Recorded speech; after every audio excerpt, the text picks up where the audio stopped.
Toutes les fois où l'on pense que la gauche a atteint le fond du fond du fond de l'inhumanité, ils arrivent encore à nous surprendre, et comme ça fait longtemps qu'on n'a pas pris des nouvelles de la République démocratique populaire communiste soviétique de France, eh bien on va se le faire dans cet épisode. Alors je vous donne le contexte. Le contexte, c'est qu'on a atteint un tel niveau de culture de l'excuse, un tel niveau d'impunité et un tel sentiment d'être tout à fait intouchable de l'état profond de gauche qu'on se retrouve dans cette situation folle où vous avez des racailles qui se permettent de tuer des gens parce que ça les amuse et parce qu'ils savent qu'ils ne risquent absolument rien.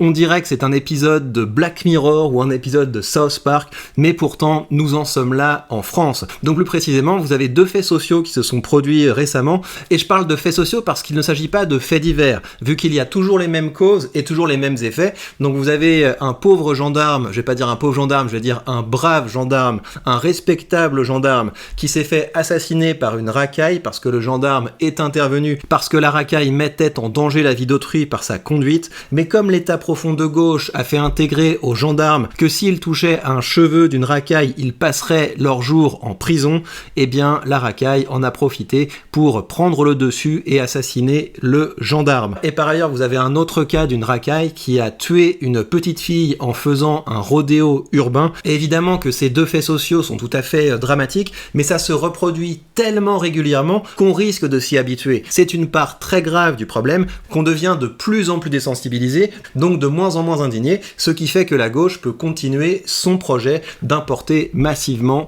des électeurs avec nos impôts qui non seulement ne s'intègrent pas, mais en plus qui nous attaquent. Et l'autre dimension particulièrement grave du problème, c'est que comme d'habitude, alors que les dépouilles des victimes sont encore chaudes, eh bien vous avez la gauche qui est déjà en train non seulement de trouver des excuses aux assassins, de trouver des excuses aux racailles, mais qui sont en plus en train de faire porter la responsabilité à nous, les Français de valeur, les travailleurs, les payeurs d'impôts, et qui veulent nous imposer toujours plus de taxes, toujours plus d'impôts pour régler ces problèmes sociaux qui ne proviennent évidemment pas du fait qu'on ne paye pas assez d'impôts, mais qui proviennent de cette culture de l'excuse dont nous allons voir des exemples aujourd'hui. Alors, premier exemple, il nous vient de Raquel Garrido. Regardez-moi ça, on dirait un deepfake tellement c'est fou. Et 18 gendarmes et policiers blessés chaque jour. Ce qui est intéressant dans le chiffre qu'il donne là sur les refus d'obtempérer, c'est de se poser la question de savoir pourquoi. Et en réalité, on a un peu de recul là-dessus. Aujourd'hui, une des raisons pour lesquelles il y a de plus en plus de refus d'obtempérer, c'est aussi, parmi d'autres, le fait que les gens n'ont pas le permis. Les jeunes n'arrivent pas à se payer le permis. Le permis est trop cher. Donc, on roule parce qu'on en a besoin pour aller travailler, on en a besoin pour vivre, mais on n'a pas le permis. Ce qui fait que quand on est contrôlé, on essaie de se carapater. Idem pour l'assurance. Il y a de plus en plus de gens qui roulent sans assurance. Donc ça génère des refus d'obtempérer. Donc déjà, si l'accession au permis était gratuit ou vraiment pas cher pour les jeunes, si c'était pris en charge au niveau par exemple des lycées, pour que tout le monde à 18 ans déjà ait un permis, si l'assurance était moins chère, déjà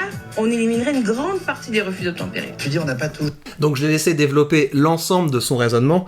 Est-ce que vous vous rendez compte du délire? Donc qu'est-ce que ça veut dire le permis moins cher ou gratuit? Quand une personne de gauche parle de quelque chose de gratuit, ça veut dire on taxe Martine, on taxe Jean-Paul, on taxe François pour pouvoir faire des cadeaux à leurs électeurs, à leurs clients, les racailles. C'est ça que ça veut dire. Donc vous vous rendez compte de cette culture de l'excuse et du lien entre cette culture de l'excuse et cet enfer fiscal dans lequel on vit. Vous avez un lien direct entre l'enfer fiscal et l'enfer physique. Et cette violence qui survient au quotidien, c'est que toutes les fois qu'une racaille commet un crime, vous avez des gens de gauche pour dire c'est parce que Jean-François ne paye pas assez d'impôts, donc il faut taxer plus Jean-François, comme ça on va donner à notre petite racaille son permis, ses vacances à la plage, on va lui donner un appartement, on va l'accompagner de plein d'éducs sociaux de gauche pour l'accompagner faire ses courses, etc.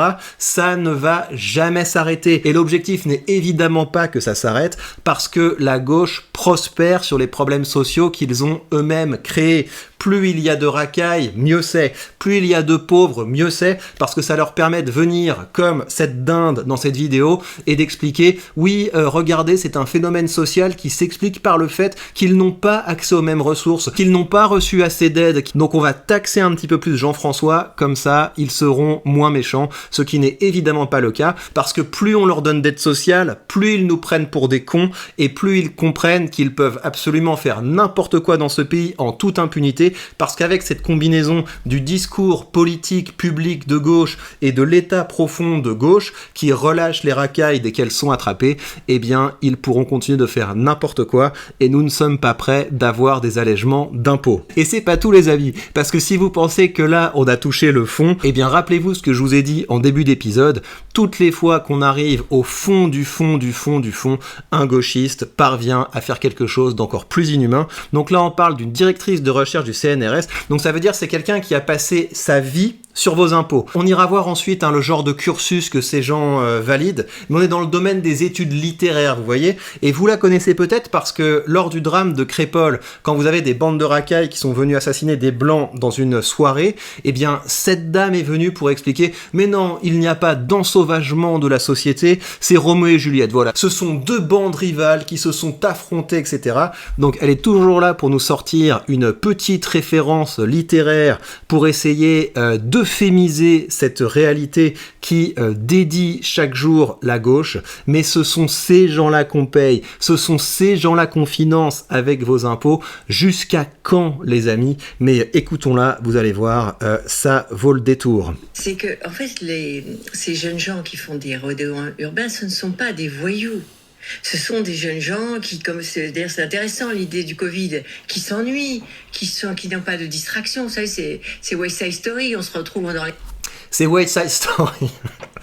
Attendez, mais parce qu'en fait, elle enchaîne tellement de clichés de la culture de l'excuse de gauche, donc il s'ennuie. Quand une personne de gauche vous dit « ces pauvres gens des banlieues s'ennuient », et il y a toujours le réflexe de vous dire « donc il faut taxer Jean-François pour qu'ils aillent au ski, pour qu'ils aillent au cinéma, pour qu'ils aillent au parc Astérix, pour qu'ils aillent à l'Aqua Boulevard, pour qu'ils aillent à la mer, etc. » Donc gardez toujours qu'il y a ça derrière, et donc là, c'est West Side Story. Donc en fait, la réalité, c'est que vous avez des racailles qui se fichent complètement de votre vie, qui se fichent complètement de la vie de vos enfants parce qu'ils font passer leur jouissance avant leur vie, et ils le font d'autant mieux qu'ils savent que personne ne pourra les arrêter. Et donc alors que ce réel devrait nous pousser à la révolte contre cet état profond de gauche qui permet ça, qui encourage ça, eh bien vous avez des gens qui sont payés par vos impôts pour redécrire le réel d'une manière où vous allez avoir une partie des électeurs du NFP, là vous allez avoir des socialistes qui, en sortant de leur petite expo d'art contemporain, vont se dire « oui, finalement, c'est une forme d'art, le rodéo urbain, ça m'évoque des pensées littéraires. » C'est West Side Story, donc voyez où vont vos impôts. Vos impôts financent des chercheurs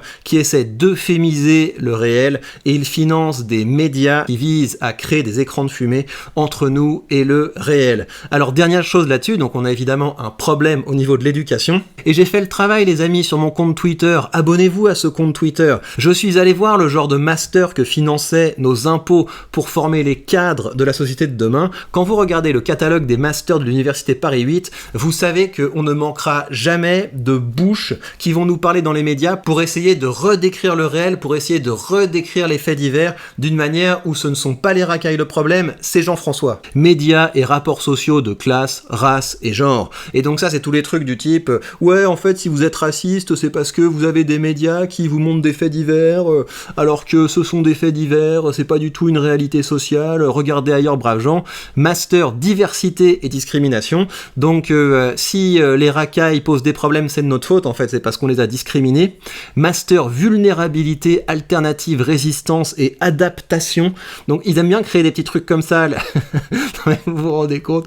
Puis ils se sont dit on va appeler ça VARAP, voilà, parce qu'on est vraiment des super intellos, il y a le côté rugueux, tu vois, on est des gros intellos, mais nous on est sur le terrain, voilà, on est au contact de la pierre, là, de quelque chose de solide. Master en études de genre, évidemment, master études transnationales et transculturelles, et donc évidemment quand vous lisez ça, vous comprenez bien que ces gens ne seront jamais productif au sein de la société, mais c'est ça le but en fait, parce que grâce à vos impôts, ces gens seront quand même financés. Et bien après ça, chers amis, je conclurai comme d'habitude en vous disant de commencer à ouvrir la bouche, commencer à créer du contenu, commencer à partager vos idées. Nous devons amorcer un changement culturel en France pour créer un terrain qui sera plus propice aux créateurs de valeur. Venez poursuivre la conversation sur mon canal Telegram, vous avez le lien sous cette vidéo. Régulièrement, je vous encourage à partager vos productions et vous êtes à chaque fois nombreux à montrer que vous vous lancez. Il y en a certains qui ont publié leur première vidéo sur YouTube, il y en a certains qui viennent de gagner leurs premiers euros avec la création de contenu.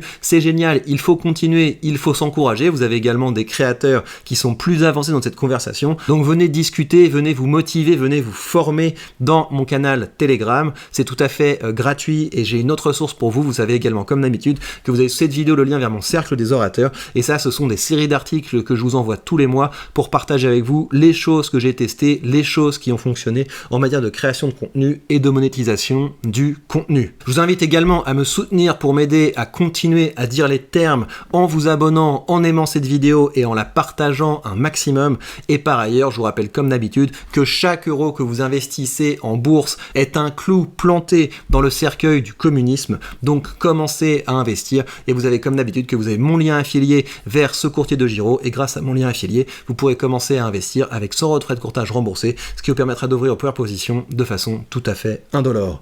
Et bien voilà, chers amis, prenez bien soin de vous et à très vite.